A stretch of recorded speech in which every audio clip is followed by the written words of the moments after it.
So today's agenda is already set by Sejal and the statement that I'm becoming the change that I want to be.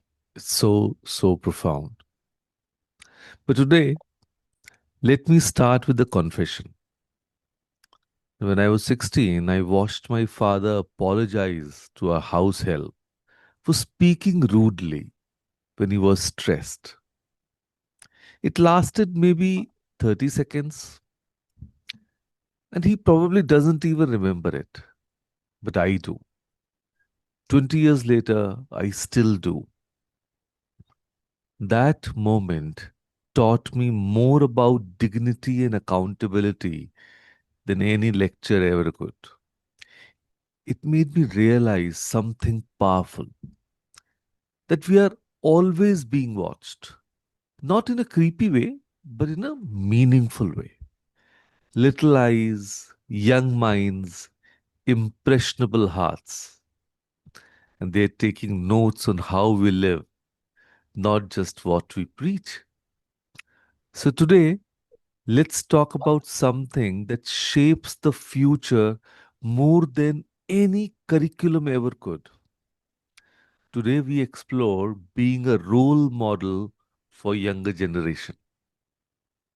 And now, I know what some of you are thinking. Role model?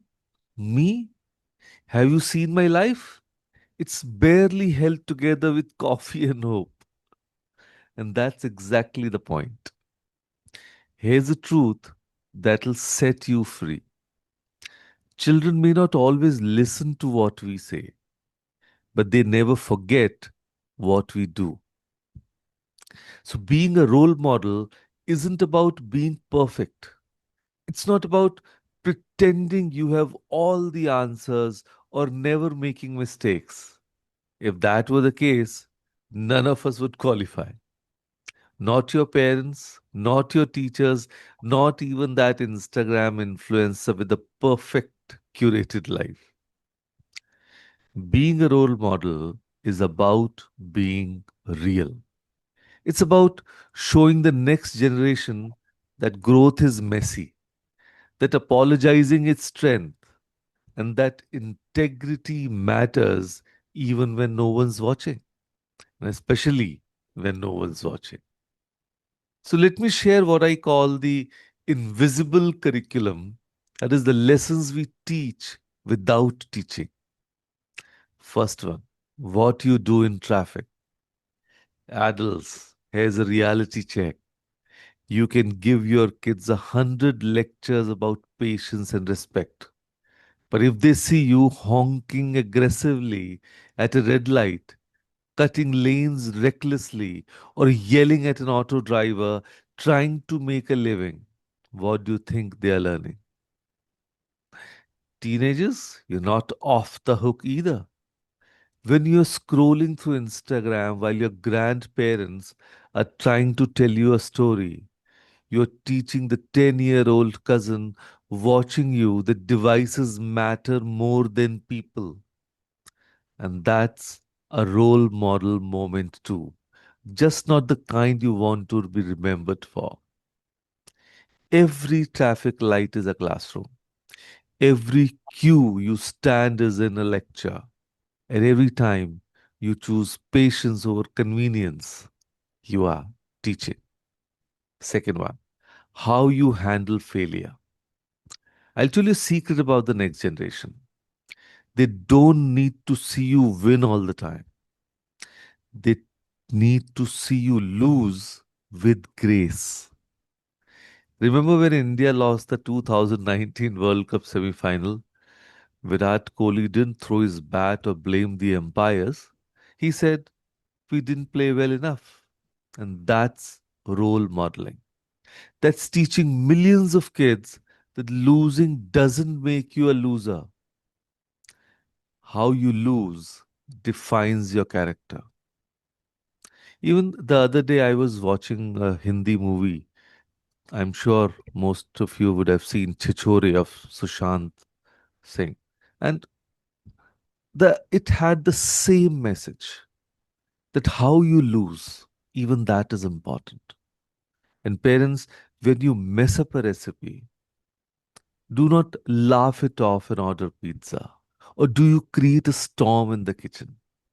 When you miss a work deadline, do you own it or play the victim? Your teenager is watching and they're learning whether failure is a dead end or a detour. So, teenagers, when you get 60%, when you expected 80, do you spiral into self hatred or do you analyze, adapt, and try again? Your younger sibling is watching you navigate disappointment. You're teaching them whether to crumble or to rise. Number three, self love is not selfish, it's essential. And here's something revolutionary: you cannot teach self worth while constantly criticizing yourself. Indian adults, especially women, how many times do we stand in front of the mirror and say, I'm so fat or I look terrible, while a young girl is listening? We are teaching her that her body is her enemy, not her home. We're handing her insecurity wrapped as normalcy. And teenagers, when you constantly post, I'm so ugly or I'm such a failure on your stories, your 13-year-old follower thinks that's how confidence sounds. Self deprecation isn't humor if it's hurting your self image. So, self love is not narcissism, it's responsibility. Because when you respect yourself, you give permission to the next generation to do the same. And number four, show up, even when it's uncomfortable. The easiest thing in the world, scrolling through your phone during a family function. The hardest, putting it away and having a real conversation with your younger cousin, maybe about the board exam stress. And the easiest thing, pretending you didn't see that classmate being bullied because it's not my problem. The hardest, standing up and saying, that's not okay. But here's the truth: courage is contagious. When a 17-year-old sees their older siblings stand up for what's right, they learn that discomfort is temporary, but regrets last forever. When a child sees their parent volunteer at an NGO or help a neighbor in need, they learn that kindness isn't weakness, it's power. And here's what blows my mind: you'll never know the full extent of your impact. You'll never know which moment, which sentence, which decision became someone's turning point. Maybe it's the way you treated a waiter with respect that taught your nephew dignity. Maybe it's the way you stayed calm during a crisis that taught your daughter resilience. And maybe it's the way you apologize to your spouse that taught your son that ego doesn't have to win every battle. Every action, word, and attitude leaves a silent imprint. You are writing invisible chapters in someone else's story. And the question is, what do you want those chapters to say? So let me leave you with this. You don't need a cape to be a hero. You just need consistency, courage, and the humility to know that you're still learning too. The next generation doesn't need perfect role models, they need honest ones. They need people who fall and get back, who admit mistakes, who choose kindness when it's inconvenient, who live their values out loud. So here's your challenge. Before you sleep tonight, write down one quality you wish to model for the next generation. Maybe it's courage, maybe it's humility, maybe it's self belief.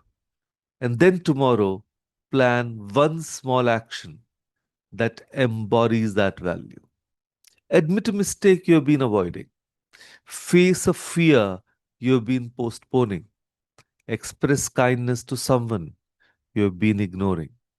Because here's the beautiful truth: you don't have to be extraordinary to make an extraordinary difference.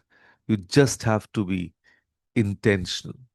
So the next generation is watching, not judging, not expecting perfection, just watching and hoping to see that it's possible to be human and still be good. So go ahead, be that possibility. And with that thought, thank you, everyone. Thank you.